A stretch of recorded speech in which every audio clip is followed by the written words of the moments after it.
नमस्कार साथियों, कैसे हैं आप सभी।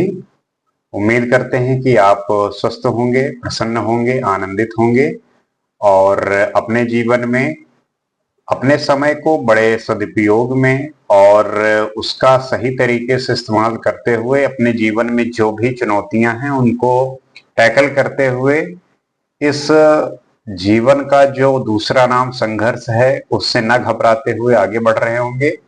और इसी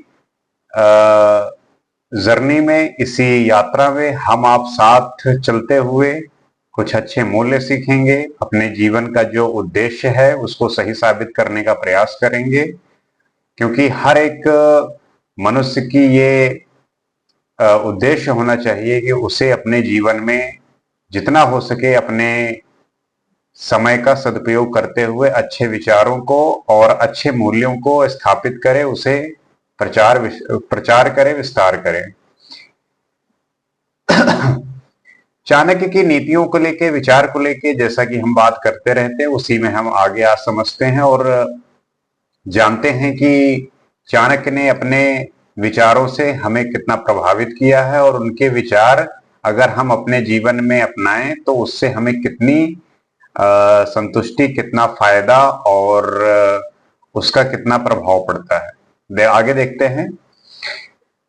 कोहि भारा समर्थानाम किम दूरम व्यवसायिनाम को विदेशा सविद्यानाम का परा प्रियवादिनाम। अर्थात समर्थ अथवा शक्तिशाली लोगों के लिए कोई भी कार्य कठिन नहीं होता, व्यापारियों के लिए कोई भी स्थान दूर नहीं, पढ़े लिखे विद्वान व्यक्तियों के लिए कोई भी देश विदेश नहीं, जो व्यक्ति मधुर भाषी है उनके लिए कोई पराया नहीं।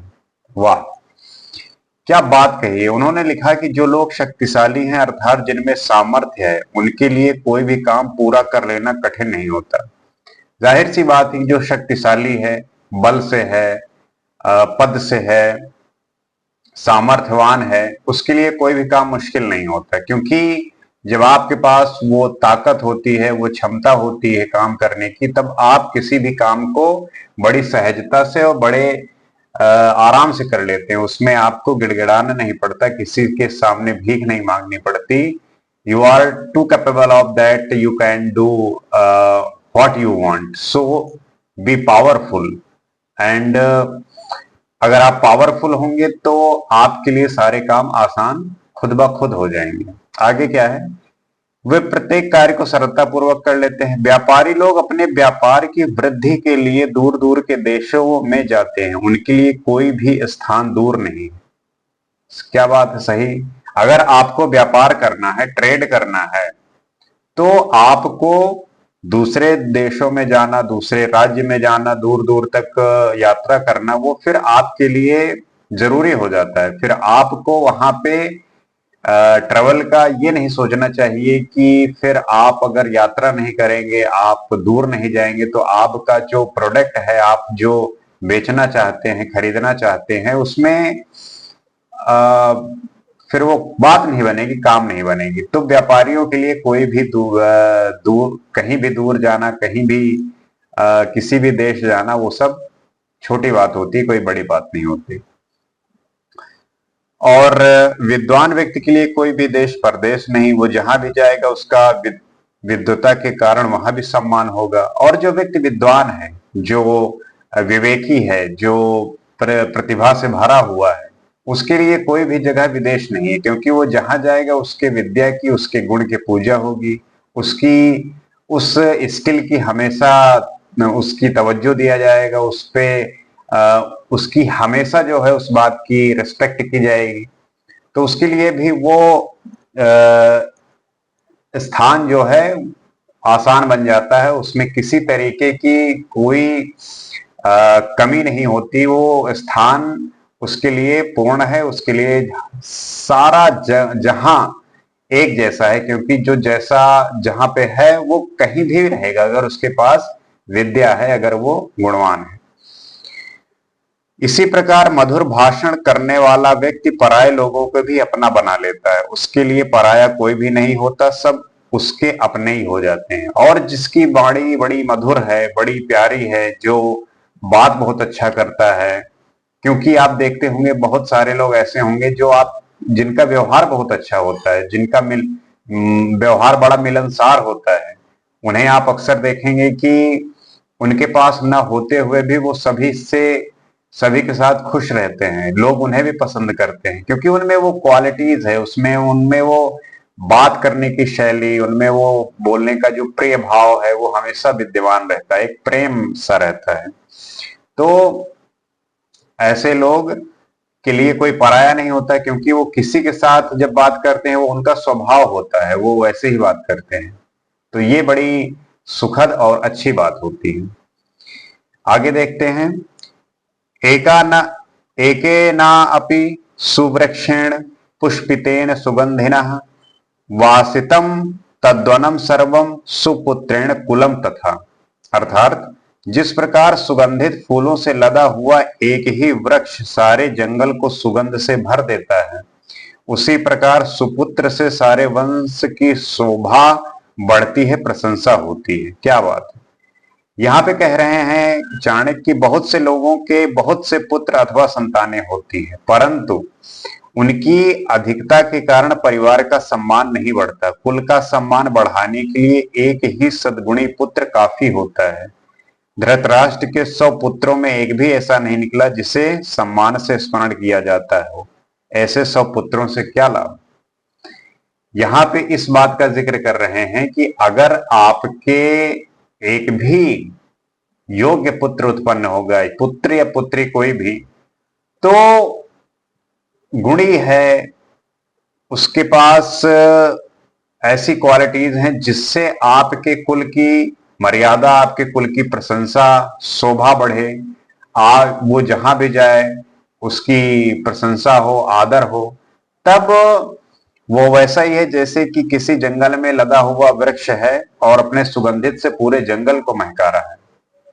तो आपकी जो प्रतिभा है, आपके अंदर जो गुण है, वही आपके परिवार को भी शोभा बढ़ाएगी, वही उसी से आपका परिवार भी शोभनीय होगा और प्रशंसनीय होगा। तो आपको अपने अंदर क्वालिटीज डेवलप करनी चाहिए जिससे आपके परिवार का नाम हो सके, आपके माँ बाप का नाम हो सके। आगे देखते हैं, एकेन शुक्ष वृक्षेण दाह्यमानेन वाहिना दाहते तद्वनम सर्वम कुपुत्रेण कुलम तथा। अर्थात जिस प्रकार एक ही सूखे वृक्ष में आग लगने से सारा जंगल जलकर राख हो सकता है, उसी प्रकार एक मूर्ख और कुपुत्र सारे कुल को नष्ट कर देता है। क्या बात है। इससे पहले हमने देखा कि अगर कोई सुपुत्र पैदा होता है तब किसी कुल की क्या स्थिति होती है, और अगर एक कुपुत्र पैदा हो गया तब क्या स्थिति हो सकती है। जैसे जंगल का एक सूखा पेड़ आग पकड़ ले तो सारा वन जल उठता है, उसी प्रकार कुल में एक कुपुत्र पैदा हो जाए तो वो सारे कुल को नष्ट कर देता है। कुल की प्रतिष्ठा, आदर, सम्मान आदि सब धूल में मिल जाते हैं। दुर्योधन का उदाहरण सभी जानते हैं, जिसके कारण कौरवों का नाश हुआ। यहाँ पे इसी बात की प्रशंसा कर रहे हैं, प्रशंसा इस बात पे कर रहे हैं जो पिछले जो हमने श्लोक में किया कि अगर पुत्र सुपुत्र है, पुत्र में अच्छी क्वालिटीज हैं, तो उससे उस कुल की प्रशंसा होगी। मान लीजिए कुपुत्र पैदा हो गया जो ऐसे काम कर रहा है जिससे उसके कुल की प्रशंसा ना होके अपमान हो, तो वो पुत्र वैसा ही है जैसे किसी जंगल में कोई सूखा पेड़ हो और उससे आग जब फैलती है तो पूरा जंगल नष्ट हो जाता है। जैसे कौरवों में 100 कौरव थे, लेकिन उन्होंने ऐसे काम किए कि किसी भी कौरव का वो नाम और वो प्रतिष्ठा नहीं हो पाया जिससे उनके बारे में प्रशंसा की जाए, जिससे उनके बारे में वो बातें की जाएं जो सुंदर हो, शोभनीय हो और उनके बारे में पढ़ने, सुनने और एक आदर पूर्वक नाम लिया जा सके। जैसे दुर्योधन हुआ, उसने जो है इतना, उसका जो स्वभाव था, उसके जो कुकर्म थे, उसके कारण पूरा कौरव वंश नष्ट हो गया। तो अगर आपके परिवार में सुपुत्र उत्पन्न हुआ फिर तो क्या ही पूछना। और अगर कुपुत्र उत्पन्न हो गया तो उससे पूरा कुल नष्ट हो सकता है, पूरा परिवार नष्ट हो सकता है।